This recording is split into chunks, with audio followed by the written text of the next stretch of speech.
안녕하세요. 플래닛 성형외과 대표원장 신동우입니다.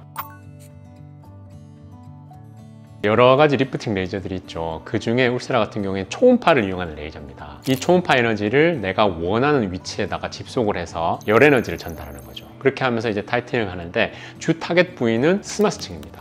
그 스마스층을 타겟을 해서 초음파에 통한 열 에너지를 전달하고 근막 자체 스마스층의 타이트닝을 유도해서 리프팅 효과를 내는 레이저죠. 바로 나타나는 효과도 있지만 사실 울세라가 최대 효과를 나타내는 시기는 한 달째입니다. 왜냐하면 그 에너지가 전달이 되고 그 근막이 타이트닝을 하는 데까지 시간이 걸린다는 거죠. 많은 샷이 좋은 효과를 내는 건 사실입니다.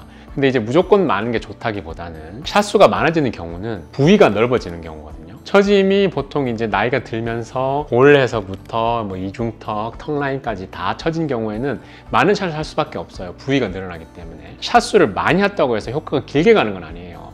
샷 수를 많이 하면 많은 부위를 좋게 할 수 있는 거고, 보통 우리가 하는 주기는 6개월 정도로 봅니다. 그래서 6개월이면 다시 어느 정도 효과가 좀 떨어질 수 있기 때문에 6개월 후에는 다시 한번 할 수 있다고 말씀을 드리죠. 그냥 샷은 많을수록 확실히 좋기는 한가요?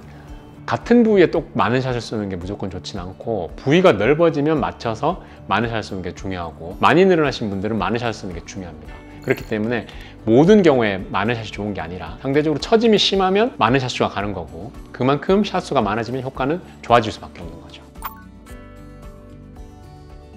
사실은 통증은 좀 있는 편입니다. 제가 이제 마취 크림을 바르고 진행을 해보기도 했고 수면에서 진행을 해보기도 하는데, 통증을 느끼는 부위가 좀 정해져 있어요. 턱 라인하고 턱 아래쪽을 가장 많이 아파하시고요.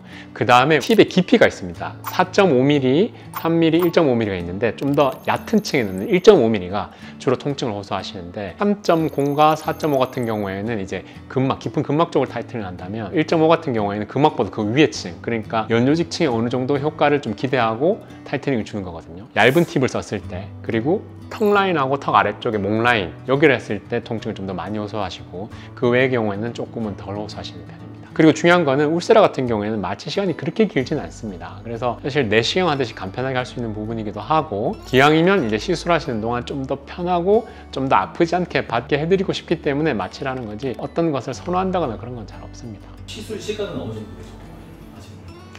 보통 이제 400샷에서 600샷을 주로 시행을 하고 있고요. 그렇게 되면 보통 30분에서 한 40분 정도 걸린다고 보시면 되겠습니다. 효과를 주고자 하는 부위에 따라 좀 다릅니다. 사실 처짐이 그렇게 심하지 않고, 처짐이 이제 예를 들어 볼 위주라든지 뭐 턱라인 위쪽 이런 부분이라고 하면 한 400샷 정도로 괜찮겠고요. 그리고 이제 처짐이 전반적으로 있으면서 볼 라인과 더불어서 이제 입가라든지 턱라인, 목까지 그렇게 전체적으로 넓은 부위를 시행할 때는 600샷 정도를 추천드리죠. 근데 사실은 이런 부분들은 딱 정해져 있는 것이 아니라 피부의 처진 정도나 늘어나는 정도, 그 다음에 피부의 두께에 따라서도 조금 다르게 설명드리긴 합니다. 그래서 얼굴부터 해서 목 라인, 턱까지 각각 맞는 깊이로 적절하게 시술하는 것이 효과를 높이는 길이라고 보시면 되겠습니다. 지금까지 플래닛 성형외과 대표원장 신동우였습니다. 감사합니다.